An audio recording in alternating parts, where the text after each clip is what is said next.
Good morning, everyone. Good morning, sir. Myself, Dar Mukhtiar. I am from MTP Coaching Institute, Bimna, that is near Power Grid Station. Today, I am going to revise the two chapters from your physics. First one is light, reflection and refraction, and the second one is human eye and the colorful world. इन दो chapter में से मैं वो questions आज revise करवाऊंगा जो हमने आज तक 2 बार पढ़े हैं, लेकिन आज रिवाइज होगा उन क्वेश्चंस का जो कि हमारे कल एग्जाम में होंगे। और ये बहुत ही इंपॉर्टेंट क्वेश्चंस का मैं आज रिवाइज करने वाला हूं। दोनों चैप्टर्स हम आज इस लेक्चर में क्लियर करेंगे और पूरा जितना भी इसमें क्वेश्चंस आपके इंशाल्लाह आपके पेपर में होंगे वो सब आज हम डिस्कस करेंगे, ठीक है? उनका हम रिवीजन करेंगे। फर्स्ट जो चैप्टर हमारा है, as all of you know that, पहला चैप्टर जो हमारा है that is light, reflection and refraction. इसमें आपके ऑब्जेक्टिव्स आ सकते हैं, शॉर्ट आंसर टाइप क्वेश्चंस आ सकते हैं 2 मार्क्स 3 मार्क्स के, और लॉन्ग आंसर टाइप क्वेश्चन भी आ रहे हैं। एंड आपको पता है जो ये सिलेबस आपका है, सिलेबस में इस चैप्टर की लाइट के 11 मार्क्स है, मींस इसमें 5 मार्क्स भी आ सकता है, 3 मार्क्स भी और ऑब्जेक्टिव भी आ सकते हैं। फर्स्ट जो क्वेश्चन आ रहे हैं वो मैं उनका ही बता रहा हूं, ठीक है? इस चैप्टर में पहला जो क्वेश्चन है that is what is reflection. Reflection है क्या? What is reflection? Very good, bouncing back of light is called reflection. और अगर आपको याद होगा मैंने बताया था ये हमारी लाइफ में इसलिए इंपॉर्टेंट है reflection because we see things because of reflection. Reflection के जरिए ही हम किसी चीज को देख सकते हैं, जिस चीज से रिफ्लेक्शन नहीं होती उसको हम नहीं देख सकते। For example the black colour, the black coloured objects, इनको असल में देख नहीं रख सकते हैं बिकॉज वहां से रिफ्लेक्शन, ब्लैक ऑब्जेक्ट्स रिफ्लेक्शन नहीं होती है। ऑल अदर ऑब्जेक्ट्स जितने भी बाकी कलर्स है वो हम देख सकते हैं because reflection occurs from those. अब इसमें हमें एग्जाम में क्या आएगा, इसमें एक तो हमें ये डिफाइन करना है और इसके 2 लॉज जो है हमारे पास है, लॉज ऑफ रिफ्लेक्शन, वो लिखने हैं। फर्स्ट लॉ ऑफ रिफ्लेक्शन क्या है? The incident ray, the reflected ray and the normal at the point of incidence all lie in the same plane. This is the first law, exam में होगा, ध्यान रखना। Second law इसका जो है that angle of incidence is always equal to angle of reflection. Practical में भी वही है और हमने थ्योरेटिकली प्रूव भी करवाया है, ठीक है? इसके बाद जो ये रिफ्लेक्शन है, इमेज फॉर्मेशन हमने एक तो प्लेन मिरर में देखी है, प्लेन मिरर में हमने इमेज फॉर्मेशन देखी है। इमेज फॉर्मेशन में हमने प्रॉपर्टीज ऑफ इमेज याद रखनी, क्या रखना है? Properties of image. What image, how, what type of image is formed by plane mirror. Plane mirror से जो इमेज बनती है उसकी प्रॉपर्टीज क्या है? आपको इमेज नहीं बनानी है, आपको खाली प्रॉपर्टीज याद रखनी है। The properties of the image formed by plane mirror are, चाहे वो पॉइंट ऑब्जेक्ट होगा या एक्सटेंडेड ऑब्जेक्ट होगा, and the properties are first property is it is virtual, image is formed that is virtual and direct। जब हम घर में शीशा देखते हैं, प्लेन मिरर देखते हैं, हमारी इमेज जो होती है वो वर्चुअल बनती है एंड डायरेक्ट बनती है। मैंने आपको डिफाइन किया है वर्चुअल इमेज कौन सी इमेज होती है, an image that is formed by divergent rays, divergent reflected rays। यहाँ पे जो इमेज बनती है वो वर्चुअल होती है और डायरेक्ट जैसे हम रहते हैं मिरर के आगे वैसी इमेज भी बनती है। First property is virtual and direct. Second property of the image formed by plane mirror is position and same position. जितना आप ऑब्जेक्ट को दूर रखते हो उतना ही इमेज भी मिरर के पीछे बनती है। And third properties of the same size. 3 property याद रखना, virtual and direct, of the same size, at the same distance. Okay, 3 and the 4th one is lateral inversion, means that sideways reversal. Left side seems to be right and right side seems to be, this is lateral inversion. These are the 4 properties. ये 4 properties image formation जो हो रही है plane mirror से उसकी properties है, याद रखना। आपने कहां lateral inversion देखा है? कहां देखा है? देखा कहां है? एम्बुलेंस पे उल्टा एम्बुलेंस लिखा होता है, इसलिए कि हेड जो व्हीकल होगी, जो एम्बुलेंस उसके पीछे देख रहा है उसमें लेटरल इन्वर्जन की वजह से उसको सीधे इमेज दिख रही है, इसलिए एम्बुलेंस के आगे रेड कलर से उल्टा एम्बुलेंस लिखा हुआ है, फिर वो मिरर इमेज बन के हमें सीधे दिखाई दे रहा है। हाँ, अगर हम ड्राइव कर रहे हैं किसी व्हीकल को। These are the 4 properties of image formed by a plane। याद रहेंगे 4 प्रॉपर्टीज। इसके बाद हमने स्फेरिकल मिरर पढ़े थे, हमें रिफ्लेक्शन हमने पढ़ा in case of spherical mirrors. Spherical mirror में हमने कनकेव पढ़ा था, कनकेव मिरर और कन्वेक्स मिरर पढ़ा था। इन दोनों मिरर से हमने देखा है कि how image is formed, reflection से कैसी इमेज बनती है। मैंने बताया ना आपको, reflection helps us to see things, इनसे ही इमेज बनती है, फिर हम चीज को देख सकते हैं। हमें देखना है इन 2 मिरर से कैसी इमेज बनेगी, how what type of image is formed. इसमें आपको याद क्या रखना है, ऑब्जेक्टिव के तौर पे याद रखना है कि ये जो कनकेव मिरर है इसको हम कन्वर्जिंग मिरर भी बोलते हैं। क्या बोलते हैं? Converging mirror. एंड ये जो कन्वेक्स मिरर है इसको हम डाइवर्जिंग मिरर बोलते हैं, डाइवर्जिंग मिरर, ये याद रखना है, ठीक है। और concave mirror it is spherical mirror. मैंने आपको 1000 बार बताया कि अगर आपके हाथ में हम कनकेव मिरर देंगे वो स्फेरिकल शेप होता है, गोल होता है, दोनों गोल होते हैं, बट इसमें जो 2 साइड्स होते हैं ना, एक इनवर्ड होता है दूसरा बल्जड होता है। एक मिरर के स्फेरिकल मिरर के 2 साइड्स होते हैं, जैसे कॉइन के 2 साइड्स होते हैं, वैसे ही मिरर के 2 साइड्स होते हैं, एक इनवर्ड होता है दूसरा बल्जिंग होता है। जिस स्फेरिकल मिरर का बल्जिंग साइड पॉजिटिव हो वो कनकेव बनता है, और जिस स्फेरिकल मिरर का इनवर्ड सरफेस पॉजिटिव हो वो डाइवर्जिंग मिरर बनता है। दोनों से इमेज बनती है। हाँ, अब हमें क्या करना है, हमने इमेज फॉर्मेशन पढ़ी है। इस कनकेव मिरर में हमने 6 केसेस पढ़े हैं, 6 केसेस, और इस कन्वेक्स में हमने 2 केसेस पढ़े हैं। इन 6 केसेस में से एक इन्फिनिटी वाला है, वो हम नहीं करेंगे, बोल कभी आता नहीं एग्जाम में। बट इन 5 केस रह गए, अब उन 5 केसेस में एक केस है when object is placed between P and F, pole and principal focus. ये वाला केस सबसे इंपॉर्टेंट है। आता है सबको? सबको आता है ना? ये वाला केस सबसे इंपॉर्टेंट है। और इस डाइवर्जिंग मिरर का इन्फिनिटी वाला केस छोड़ के एक ही केस है, वो इंपॉर्टेंट है। कन्वेक्स मिरर का एक ही केस है, when object is placed in front of the convex mirror.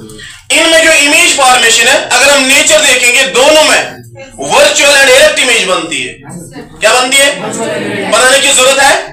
दोनों में वर्चुअल एंड डायरेक्ट इमेज बनती है, but the difference in the 2, दोनों में फर्क यह है, कनकेव मिरर में जो इमेज बनती है बिटवीन P एंड F वो वर्चुअल डायरेक्ट होती है, बट हाईली एनलार्ज्ड, बहुत बड़ी इमेज बनती है। और जो कन्वेक्स मिरर से इमेज बनती है वो भी वर्चुअल एंड डायरेक्ट होती है, बट डिमिनिश्ड होती है। ये ऑब्जेक्टिव भी आ सकता है, केस एग्जाम में आ सकता है, 5 मार्क्स का भी आ सकता है। बात आई समझ? समझ आई बात? ये हो गए ये 2 केस। अब मैंने क्या बताया, कन्वर्जिंग मिरर में वो वाला केस आ सकता है, ड्रॉ द रे डायग्राम, या ये वो लिखा होगा, show image formation by converging mirror when object is placed between principal focus and pole of the mirror. Pole of the mirror और प्रिंसिपल फोकस के दरमियान जब हम ऑब्जेक्ट को रखेंगे, आप बताओ इमेज कैसे बनेगी। प्रॉपर्टीज में यहां से ही बोल रहा हूं, आपको इमेज डायग्राम, रे डायग्राम बनानी है, और मैं प्रॉपर्टीज यहां से ही बोल रहा हूं। यहां पे वर्चुअल डायरेक्ट इमेज बनेगी, बट हाईली एनलार्ज्ड ऑब्जेक्ट से बहुत बड़ी होगी, बिहाइंड द मिरर बनेगी। अब जो एक डाइवर्जिंग मिरर है जिसको हम कन्वेक्स मिरर बोलते हैं, इसमें जो केस है when object is placed in front of the mirror, इसमें भी वर्चुअल डायरेक्ट बनेगी, बट डिमिनिश्ड साइज छोटा होगा, and on the same side of the object, जिस साइड ऑब्जेक्ट है उस साइड इमेज भी बनती है। Got it? कुछ याद आ रहा है? So nice. एंड इसके बाद हमें रेफ्रैक्शन है। Refraction is bending of light when ray of light comes from one medium to another medium। जब एक मीडियम से होके दूसरी मीडियम की ओर लाइट रे पास होगी, इट बेंड्स। अब यहां लाइट बेंड होने के 2 केसेस हैं। अब यहां लाइट बेंड होने के 2 केसेस हैं। एक केस ये है when ray of light comes from rare medium to denser medium it bends towards normal, and second case ये है when ray of light comes from denser to a rare medium it bends away from the normal. दोनों याद रखने, exam में होते हैं objective. बात आई समझ?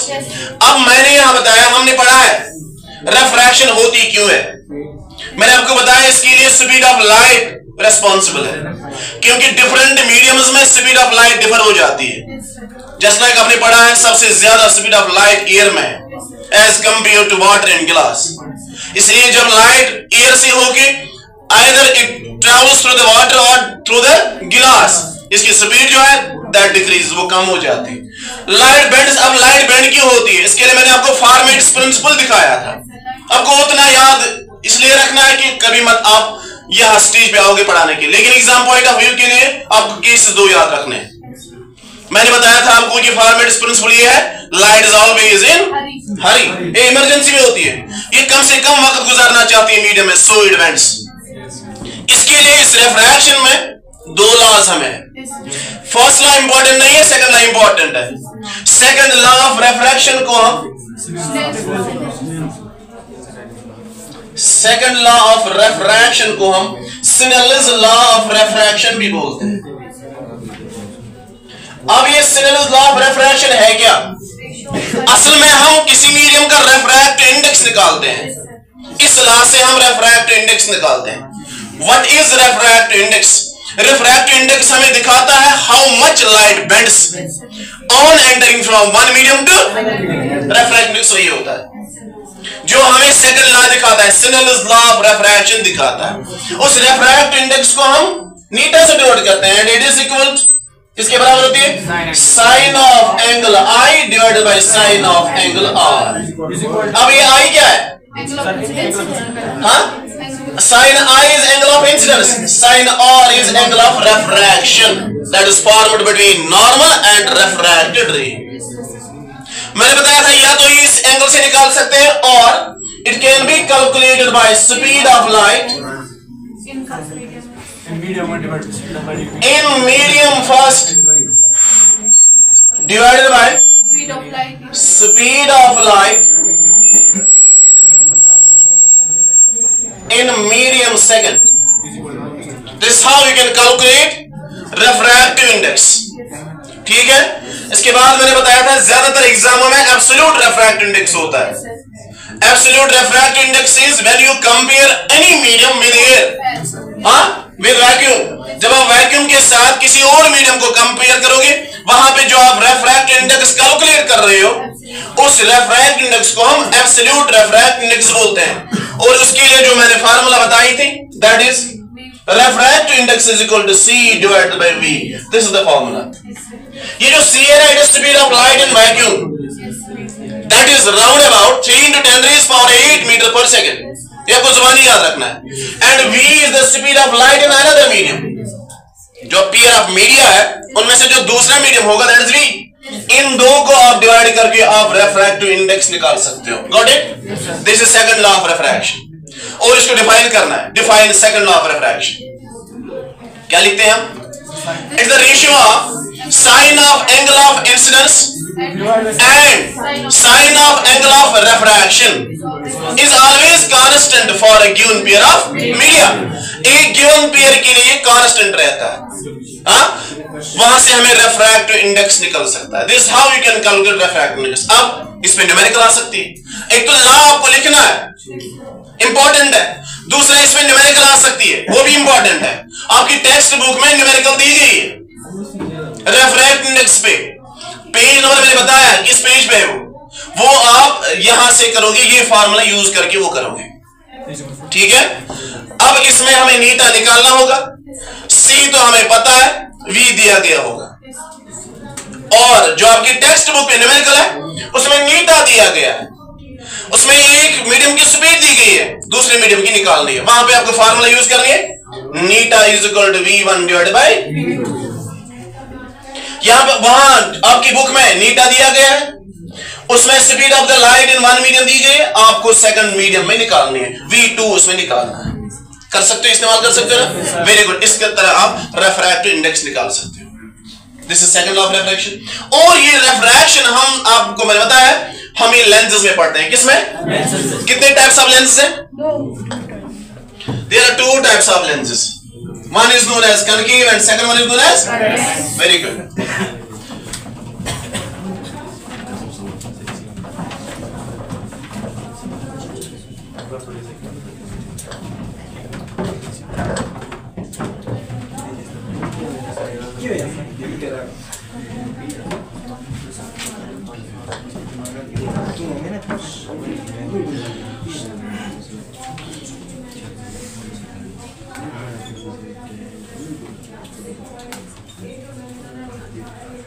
Concave lens and convex lens.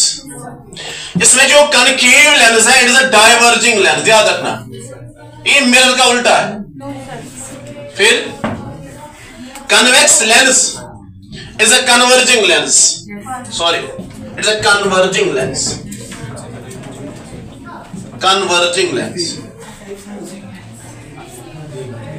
And concave lens is a diverging lens. It converges light rays. Convex lens converges light rays, and concave lens it diverges light rays.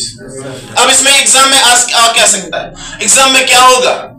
Define concave and convex lens. Concave lens क्या होती है और convex lens क्या होती है? मैंने आपको again ये बताया कि ये लेंस जो है अगेन स्फेरिकल शेप होती है। आपको अगर ये हाथ में दिए जाएंगे ये स्फेरिकल दोनों होते हैं, बट ऑन देखने में दोनों एक जैसे हैं। ऑन फीलिंग जब आप हाथ में उठाओगे ना between the thumb and the finger, आप फील करोगे एक इनमें बीच में मोटी होगी, that is the convex lens, thick at the middle and thin at the edges, बाहर एजेस पे ये थिन होगी। एंड द कनकेव लेंस जो है diverging lens, it is thin at the middle and thick at the edges. Definition भी यही है, बात आई समझ? अब ये कन्वर्जिंग है ये डाइवर्जिंग है, convex is converging and concave is diverging. अब करना क्या है इसमें? इसमें अगेन हमें इमेज फॉर्मेशन देखनी है। क्या देखनी है? How image is formed bye converging lens that is the convex lens, how image is formed bye diverging lens that is. अब याद ये जरूरी याद रखना है कन्वेक्स कन्वर्जिंग है, क्योंकि एग्जाम में क्वेश्चन जो होगा वहां पे कनकेव और कन्वेक्स नहीं लिखा होगा, वहां पे डाइवर्जिंग और कन्वर्जिंग लिखा होता है। बात आई समझ?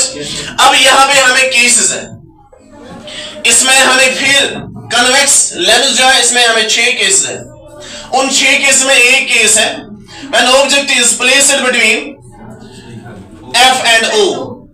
What is F? Focus. What is O? Optical center. Important case है। And इसमें एक ही केस है when object is placed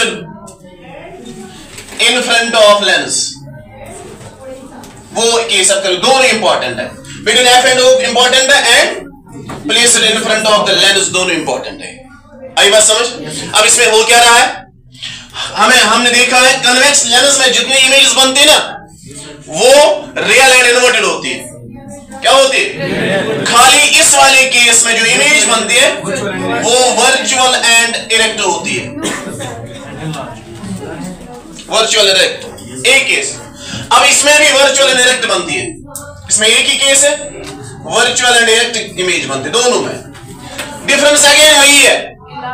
इसमें एनलार्ज इमेज बनती है, इसमें डिमिनिश्ड इमेज बनती है, इसमें बिहाइंड द लेंस बनती है, इसमें on the same side of the lens बनती है। दो इंपॉर्टेंट केस आप बना सकते हो ना एग्जाम में? yes, दोनों बना सकते। इसके बाद इस पे न्यूमेरिकल होगी आपकी टेक्स्ट बुक से रजब, इसमें न्यूमेरिकल होगी टेक्स्ट बुक से।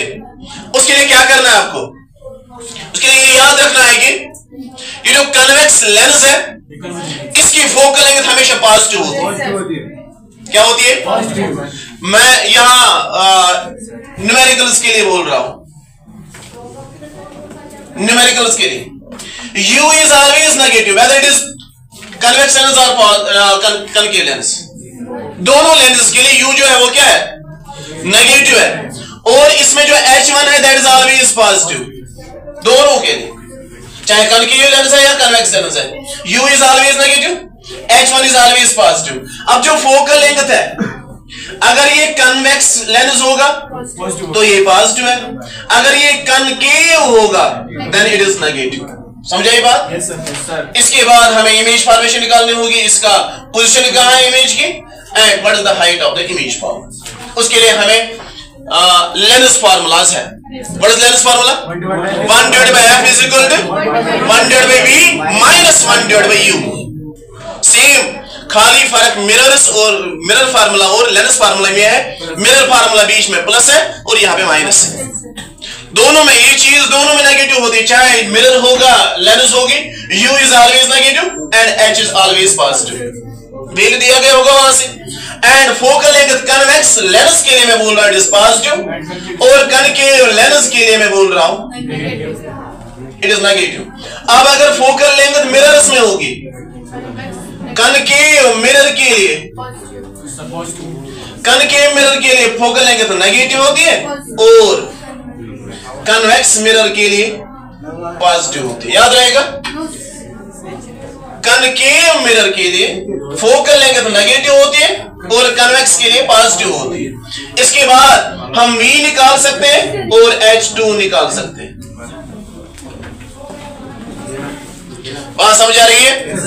अगर आपको यहां पे शक हो रहा है, एग्जाम में आपको क्वेश्चन आया, आपको अब दिमाग में नहीं आ रहा है कि कनकेव लेंस की फोकल लेंथ पॉजिटिव है कि नेगेटिव है, इसके लिए आप सिंपल एक रे डायग्राम डालोगे। ये आपके लिए कनकेव मिरर है mm डैश, इसमें आप प्रिंसिपल एक्सिस पास करोगे, that is the pole of the mirror, that is principal focus and that is centre of curvature. अब ये focus and centre of curvature किस साइड है? लेफ्ट साइड है ना? लेफ्ट साइड जो भी डिस्टेंस आती है नेगेटिव है। सो अगर यहां से लेके यहां तक ये फोकल लेंथ है, इट इज नेगेटिव। कौन सा मिरर है? कनकेव मिरर तो नेगेटिव है। अगर कन्वेक्स मिरर देखोगे, ऐसे में कन्वेक्स मिरर बनाना है, यहां से पॉलिश करना है इसको, दिस द प्रिंसिपल एक्सिस, यहां से इसका फोकस है, यहां से सेंटर ऑफ कर्वेचर, ये फोकल लेंथ, ये क्या है? पॉजिटिव है। कन्वेक्स मिरर में ये पॉजिटिव होती है। न्यूमेरिकल्स के लिए इतना काफी है आपके लिए। U is always negative, चाहे मिरर होगा या लेंस होगी। H1 is always positive, and अगर ये लेंसेज होंगे, कनकेव लेंस के लिए फोकल लेंथ पॉजिटिव है, कनकेव लेंस के लिए नेगेटिव है, और अगर मिरर्स है, कनकेव मिरर के लिए फोकल लेंथ नेगेटिव है और कन्वेक्स मिरर के लिए पॉजिटिव है। उसके बाद हम मिरर फार्मूला, लेंस फार्मूला से V निकाल सकते हैं एंड H2 निकाल सकते हैं। जब ये दो निकालोगे ना, इसके बाद मेजर खुद पता चलेगा। बात आई समझ? This is how you can deal with the numericals. जो आपकी टेक्स्ट बुक पे, खाली टेक्स्ट बुक वाले न्यूमेरिकल्स आप करोगे, जो मैंने पेज नंबर्स दिए हैं खाली वही न्यूमेरिकल्स आप करोगे, ठीक है? इसके बाद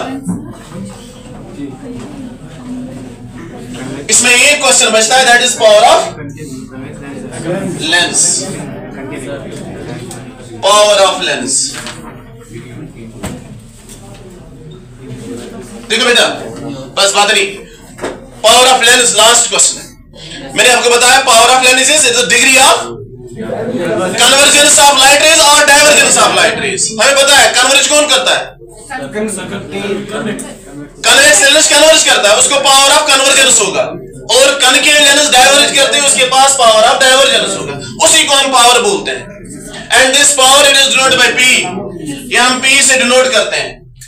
And is always equal to the reciprocal of the, very good, so nice, it is reciprocal of focal length but in meters, but in meters। हम जब भी फोकल लेंथ को मीटर में पहले कन्वर्ट करते हैं, उसके बाद हम पावर निकाल सकते हैं। एंड इसका जो यूनिट है दैट इज डायऑप्टर। ये हम डी से डिनोट करते हैं। अब इसमें क्वेश्चन क्या आएगा? इसमें आपको डेफिनेशन आ सकती है, define power and what are its units and give its expression. Power is defined as the degree of convergence or divergence. Its unit is diopter, that is denoted by D. The expression for power is P is equal to 1 divided by F but in meters. Reciprocal of focal length but in meters. इसके बाद क्या आ सकता है? Numerical आ सकती है। इसमें numerical में focal length दी गई होगी, आपको पावर निकालना है। पावर दिया गया होगा, आपको फोकल लेंथ निकालनी है। अगर पावर पॉजिटिव हुआ, इफ पावर इज पॉजिटिव, अगर पावर का वैल्यू पॉजिटिव आ रहा है, फिर कौन सी लेना चाहिए? Convex lens, so nice.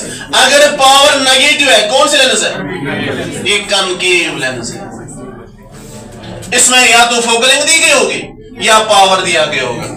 अगर फोकल लेंथ सेंटीमीटर्स में है वो मीटर में कन्वर्ट करके आप पावर निकाल सकते हो। अगर पावर दिया गया है वहां पे जो फोकल लेंथ निकलेगी वो मीटर्स में निकलेगी। बात आई समझ? This is all about the chapter light.